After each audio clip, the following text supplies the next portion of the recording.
வணக்கங்க. இங்கே பாருங்கள், இந்த சேஞ்சிங் ரோஸ் நான் உங்கள்கிட்ட காமிச்சேன் பார்த்தீங்களா? சேஞ்சிங் ரோஸில் இது வெள்ளைப்பூச்சி தாக்குதல் இருக்குது. இது மழை பெஞ்சதுனால பாதி கழுவி விட்ருக்கு.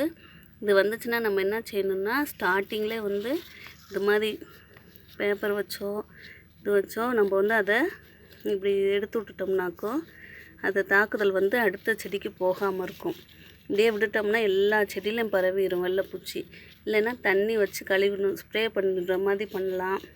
சிரஞ்சு வச்சு கூட அடைச்சி விடலாம். அப்படி செஞ்சிட்டோம்னாக்கும் அதோடைய அந்த எஃபெக்ட் மாறிடும். அப்படியே இது இந்த பூச்சி அடுத்தடுத்த இடத்துக்கு போகாது. கீழே ஒரு தடவை விழுந்துருச்சுனாக்கா அவ்வளோதான், க்ளீன் ஆயிரும்.